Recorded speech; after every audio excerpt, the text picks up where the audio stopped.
వారిని అహోబిల పీఠాధిపతి శ్రీ రంగనాథ తయింద్ర మహాదేశికన్ దర్శించుకున్నారు.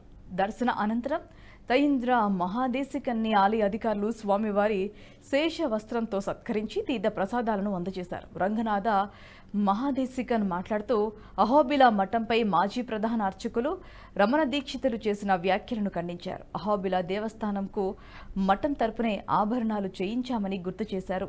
అహోబిలాన్ని టీటీడీ ఈవో ధర్మారెడ్డి గత 5 సంవత్సరాలలో ఎప్పుడూ రాలేదని తెలిపారు.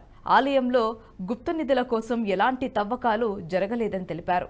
రమణ దీక్షితులు ఇలాంటి ఆరోపణలు ఎందుకు చేశాడో వారికే తెలియాలన్నారు.